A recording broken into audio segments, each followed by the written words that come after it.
మొన్న జూబ్లీహిల్స్ ఎన్నికలు జరిగిన సమయంలో మైత్రివనం దగ్గర ఎన్టీ రామారావు విగ్రహం పెడతాను అని రేవంత్ రెడ్డి గారు అన్నప్పుడు ఏ ఒక్క ఉద్యమకారుడు వ్యతిరేకించలేదు, ఏ ఒక్క టీఆర్ఎస్ పార్టీ కూడా వ్యతిరేకించలేదు, బీఆర్ఎస్ పార్టీకి సంబంధించిన ఎవరు వ్యతిరేకించలేదు. ఎందుకో తెలుసా? అది ఎన్నికల సమయం కాబట్టి, వ్యతిరేకిస్తే అది మళ్ళీ బూమరాంగ్ అవుతుంది కాబట్టి అప్పుడు సైలెంట్గా ఉన్నారు. లేదంటే దాని మీద కూడా రాద్ధాంతం జరిగి ఉండేది. అదే ఇప్పుడు మాట్లాడుతున్నారు ఇదే ఉద్యమకారులు. మొన్న మైత్రివనంలో ఎన్టీఆర్ విగ్రహం ఎలా పెడతాడు,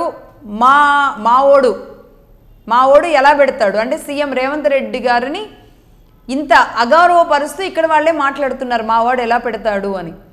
అంటే ఎన్నికలప్పుడు ఎందుకు మాట్లాడలేదు వీళ్ళు, ఇప్పుడు మాత్రం ఎందుకు మాట్లాడుతున్నారు అంటే ఇప్పుడు రెచ్చగొట్టే ధోరణి ఇక్కడ విగ్రహాలతో మొదలవుతుంది. మళ్ళీ తెలంగాణ ఉద్యమమో లేదంటే తెలంగాణ ఏదో ఒక ప్రాంత విభేదాలు తీసుకొస్తే ఏం చేయాలి? ఇదే గద్దర్ గారు, ఇదే అందశ్రీ గారి విషయంలో గద్దర్ గారికి కనీసం అపాయింట్మెంట్ ఇవ్వలేదు కదా కేసీఆర్ గారు. అది అందరికీ తెలిసింది కాదా?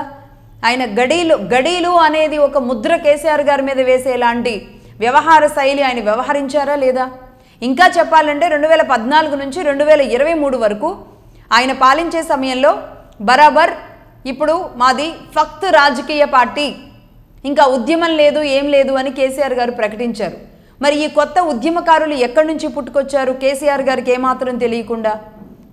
ఫక్త్ రాజకీయ పార్టీ ఇప్పుడు రాజకీయం చేస్తుందా, ఉద్యమం చేస్తుందా? ఇలాంటి విషయాలను తీసుకురావడం పట్ల ఇదే కేసీఆర్ గారు 2014-2023 మధ్యకాలంలో సినీ ప్రముఖులు ఆ స్థాయి ఉన్న వ్యక్తులు ఎవరు మరణించినా ప్రభుత్వ లాంఛనాలతో కార్యక్రమాలు జరిపించారు. అంతేకాదు ఆ సమయంలో ఇది ఫక్తు రాజకీయ పార్టీ అని అనౌన్స్ చేసిన సమయంలోనే ఆయన ఇంకో మాట కూడా అన్నారు. ఆంధ్ర వాళ్ళ కాళ్లల్లో ముళ్ళు గుచ్చుకున్న నా పంటితో తీస్తాను అన్నారు. నిజంగా చెబుతున్నాను, ఆయన అలాగే ఉన్నారు ఆంధ్ర వాళ్ళతో చాలా ప్రేమగా అందరినీ మాట్లాడుతూ సఖ్యతతో.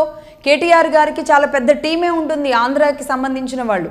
అటు హైటెక్ సిటీయో లేదా ఈ ప్రాంతాల్లో చాలా పెద్ద పెద్ద ప్రముఖులు వాళ్ళ కోటరీలో ఉంటారు ఆంధ్రాకి సంబంధించిన వాళ్ళు. సో ఆంధ్ర వ్యాపారవేత్తలతో, ఆంధ్ర నాయకులతో, ఆంధ్ర సినీ ప్రముఖులతో చాలా సత్సంబంధాలు కలిగి ఉన్నారు టీఆర్ఎస్ పార్టీ వాళ్ళు, అందులో నో డౌట్.